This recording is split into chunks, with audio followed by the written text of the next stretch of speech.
Howdy. Love to say that. Tuesday morning here at Four Oaks Church. It is September 9th. Pastor Paul, glad that you've joined us for this round of our pastoral devotionals. It's a great time to be jumping on board because we are jumping into a new sermon series as we're making our way through the book of Colossians.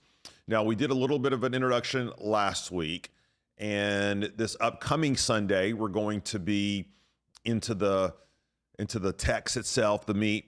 But this week, we're continuing just to sort of frame out the book of Colossians to help us understand what was going on in the church in Colossae at the time that would so compel Paul to write this letter, to send it by the hand of Tychicus and Onesimus 1,300 miles from Rome to Colossae.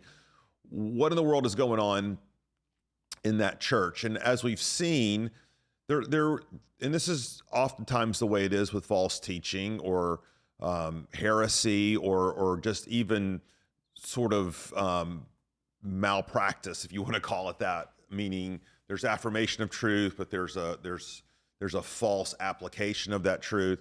That the church in Colossae was not denying Christ.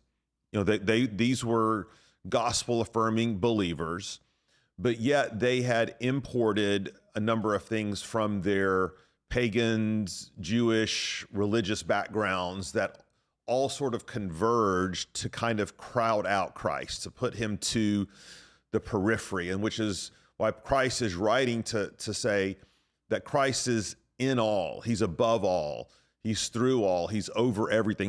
He's the cosmic Christ, not just the Lord of the church, although he is every bit of that, but he's Lord of the universe, the King. And what we've been trying to discern this week is what is the nature of this aberrant practice or theology that had sort of taken hold of the church that was demoting Christ but elevating other things in its place.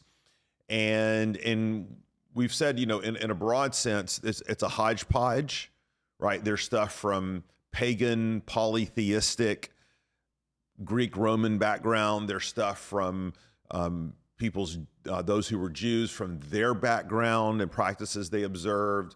And all this was sort of coming together into this theological porridge or chaos. So what I want to do for these next couple of days is get to sort of the heart of what Paul says in response to this.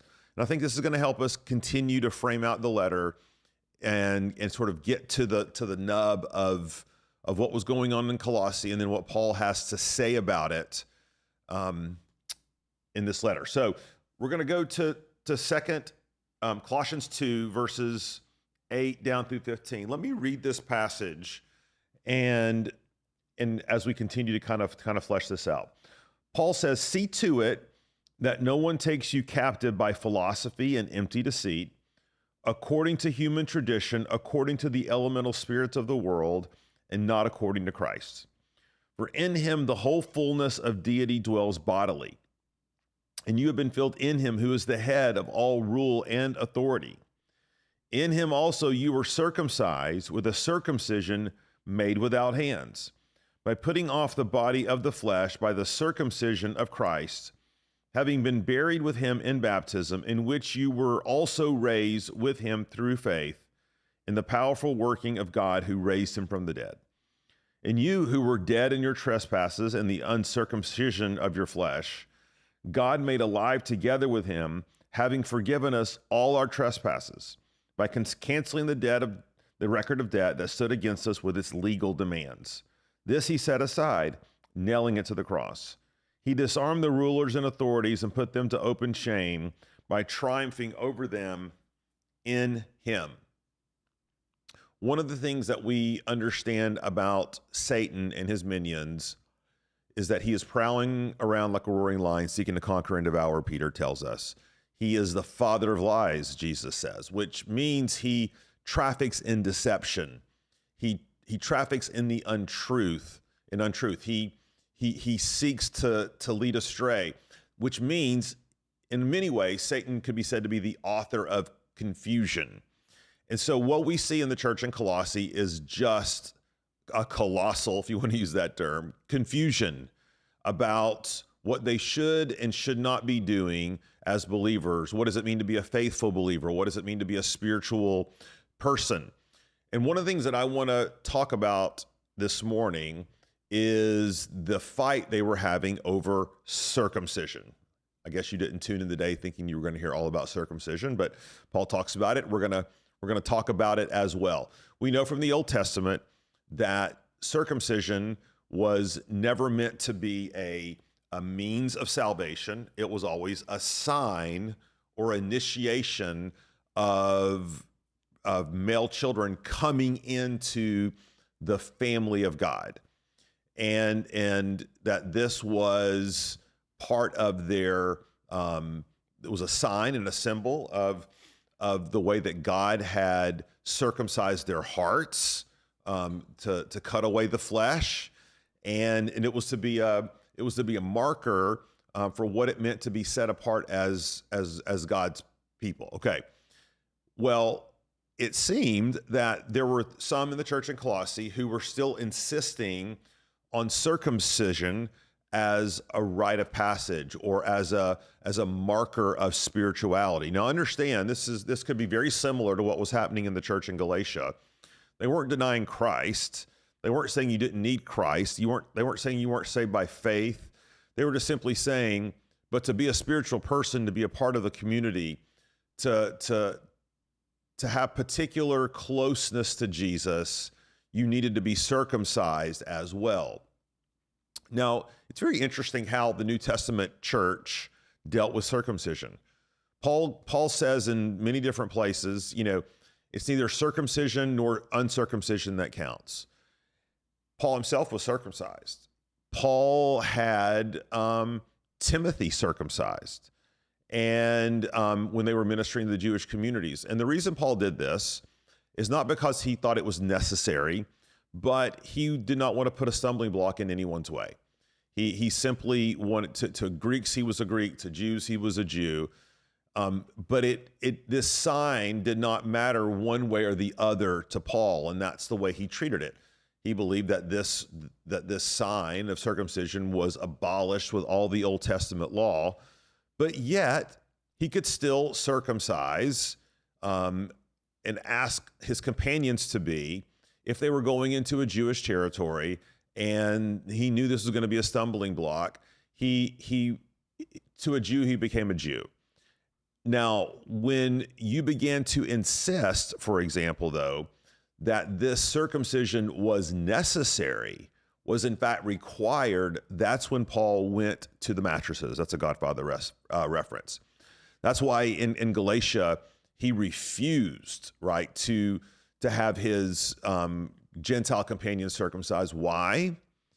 Because of the reasoning of the Judaizers behind it. They thought it was necessary. It was required for fellowship, for inclusion into the community. And so for Paul, that was the line that he drew.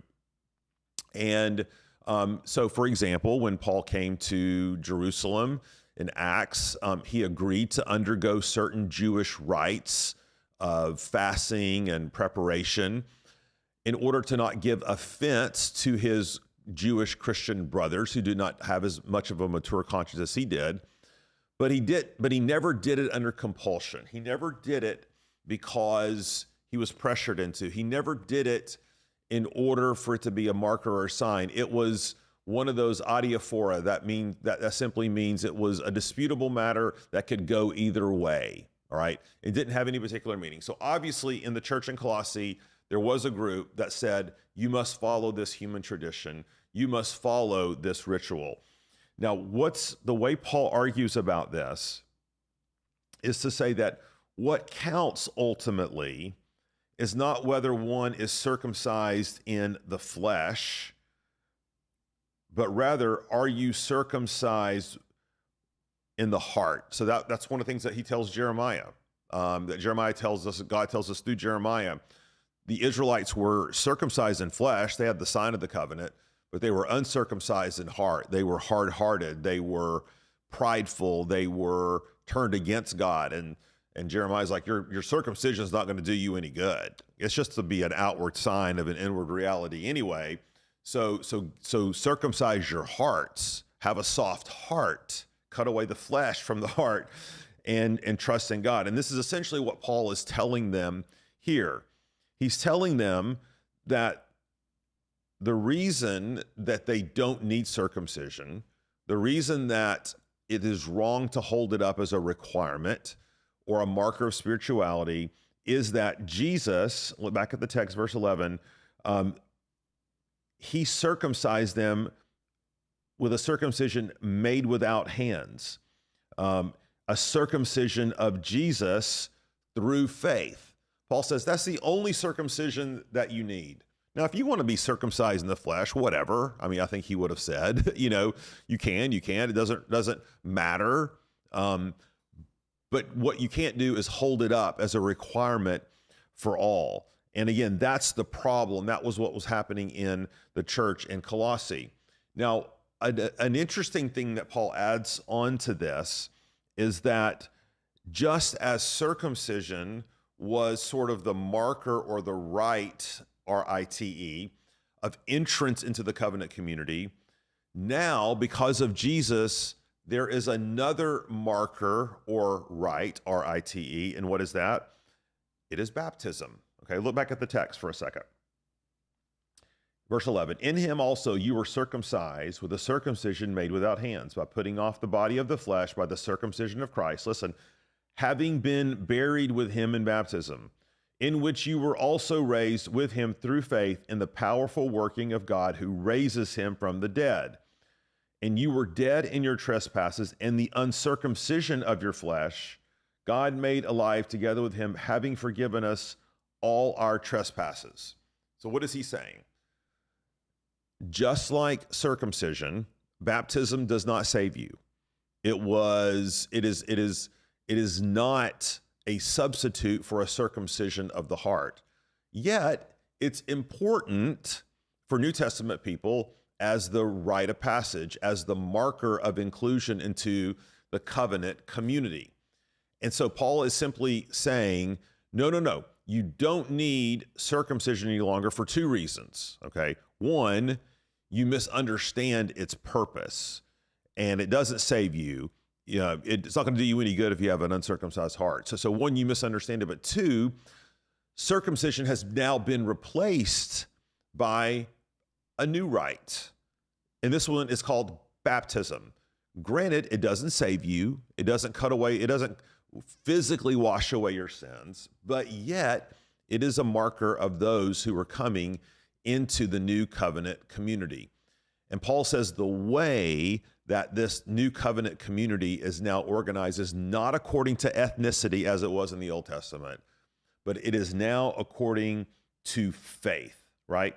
Having been buried with him in baptism, in which you were also raised with him through faith in the powerful working of God who raised him from the dead. Again, why I'm such a believer, I'm so convinced of believer baptism, that those who should receive the mark of the new covenant are not babies, but are those who have been buried with Christ in faith through his resurrection, symbolized by baptism. All right, so that was one thing that was happening in the church, and this is the way Paul tackles it. Now, there were some other things going on. That was a Jewish human tradition, but there were also some pagan human traditions that were going on as well, and that's where we're going to pick it up tomorrow as we look at this, and understanding that all error, theological error, is at its heart spiritual, and when it involves heresy and denying Christ, that is not just a spiritual matter, it's a demonic matter, which helps explain some of the things that were going on in Colossae. But to find that out, you got to join us tomorrow. Lord, let us be circumcised in the heart today. Only you can do that through faith, that we have been buried with you in your death, your resurrection. The baptism we've received as believers, it's just a sign, it's a symbol, it's an outward sign of an inward reality. And so, Lord, we don't want to give credence to anything